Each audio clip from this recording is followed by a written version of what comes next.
Are false. Question मेरे पास दिसंबर 2012 का question है आपके पास, जिसमें बेसिकली आपके पास एक गिवन पार्शियल डिफरेंशियल इक्वेशन है सेकंड ऑर्डर की, x माइनस बाई का whole square divided by 4 into u x x, ये गिवन है, plus x minus y into sine of x square plus y square into u of x y plus cos of x square plus y square into u of y y, plus आपके पास first order का term है कुछ, तो उससे हमें meaning नहीं है क्योंकि क्लासिफिकेशन करा रहे हैं आप second order partial differential equation का, तो उसमें हमें सिर्फ प्रिंसिपल पार्ट की नीड होती है, रिमेनिंग पार्ट की आपको कोई भी नीड नहीं होगी। तो यहाँ से जब मैं इसको सिंप्लीफाई करूँगा तो b की वैल्यू आपके पास क्या है, x minus y into sine of x square plus y square, और a की वैल्यू आपके पास क्या है, x माइनस बाई का whole square divided by 4, c की वैल्यू आपके पास cos of x square plus y square. तो बी स्क्वायर माइनस 4ac को आप सिंप्लीफाई करेंगे यहाँ से, तो वो आपके पास आने वाला है बी स्क्वायर यानी कि इसका होल स्क्वायर, तो x माइनस बाई का whole square into sine square x square plus y square, ये मिलेगा आपके पास। माइनस 4ac, तो माइनस 4 टाइम्स a की वैल्यू आपके पास x माइनस बाई का whole square divided by 4 into c की वैल्यू आपके पास है cos of x square plus y square, ये सॉरी कॉस स्क्वायर है आपके पास, तो यहाँ से cos square x plus y square आएगा।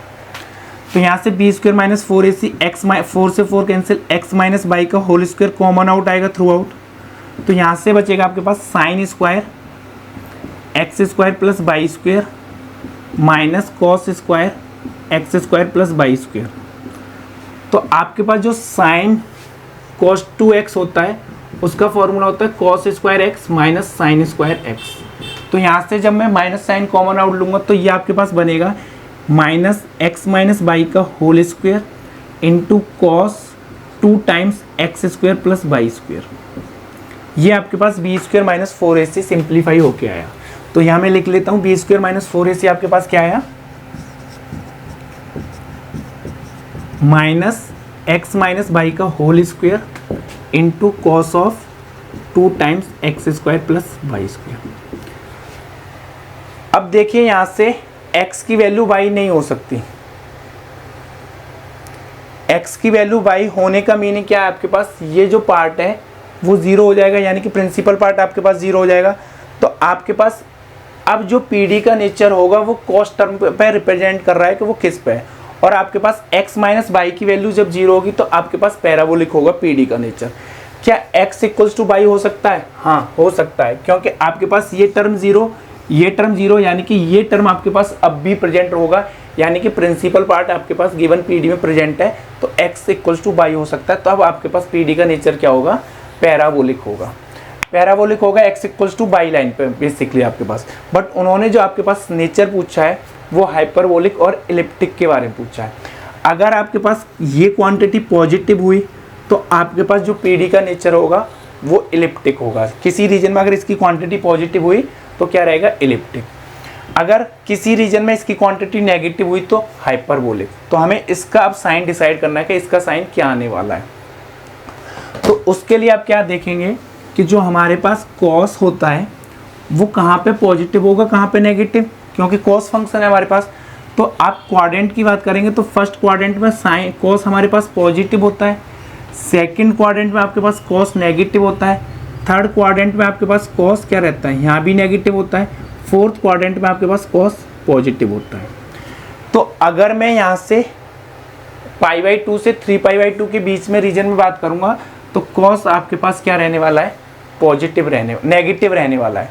तो यानी कि जब x cos x कहाँ नेगेटिव होता है, cos x नेगेटिव होगा मेरे पास π/2 से 3π/2 के बीच में। कॉस नेगेटिव होगा पाई बाई 2 से 3 पाई बाई 2 के बीच में। अब यानी कि एंगल क्या है हमारे पास, x square plus y square, तो 2 times x square plus y square अगर आपके पास नेगेटिव होगा 3 पाई बाई 2 से लेके पाई बाई 2 के रेंज में, तो इस रीजन में हमारे पास कॉस फंक्शन क्या है, नेगेटिव है, तो गिवन पीडी इस रीजन में क्या होगी, हाइपरबोलिक होगी। तो यहाँ से जो x square plus y square पर क्वांटिटी पे रिस्ट्रिक्शन आएगी वो क्या आएगी, 3 पाई बाई 4 से लेके पाई बाई 4, यानी कि आपके पास x square plus y square इस रीजन में लाई करेगा, तो ये क्वांटिटी हमेशा नेगेटिव रहने वाली है और गिवन पीडी आपके पास हाइपरबोलिक होने वाली है। तो सबसे पहले इस रीजन को देख लेते हैं, इस रीजन में आपके पास क्या है, तो आपके पास सेकंड ऑप्शन आपके पास जो है इस रीजन में लाई कर रहा है, तो इस रीजन में आपके पास हाइपरबोलिक होगी, तो यानी कि सेकंड ऑप्शन आपके पास ट्रू है। अब जैसे डी ऑप्शन में उन्होंने बोला है कि लेस देन पाई बाई 4 पे आपके पास कोई गारंटी नहीं है कि पीडी का नेचर हाइपरबोलिक होगा, तो डी ऑप्शन आपके पास फॉल्स होगा। अब जहाँ जहाँ आपके पास कॉस पॉजिटिव है वो नेचर देख लेते हैं। कॉस पॉजिटिव कहाँ रहता है आपके पास, पाई बाई 2 से लेके माइनस पाई बाई 2 के बीच में, तो आपके पास cos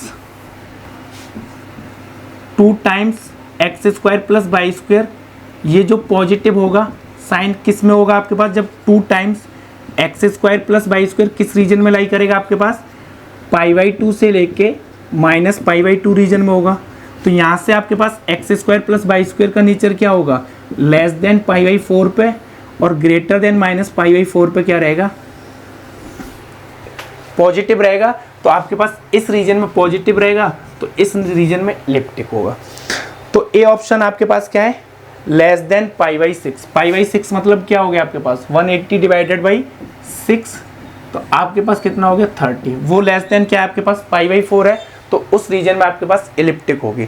first option false true, second भी ट्रू है क्योंकि पाई बाई 4 से 3 पाई बाई 4 में कॉस का साइन नेगेटिव होगा, तो आपके पास हाइपरबोलिक। थर्ड ऑप्शन है आपके पास पाई बाई 4 से 3 पाई बाई 4 में आपके पास क्या है, हाइपरबोलिक है, तो सी ऑप्शन फॉल्स होगा।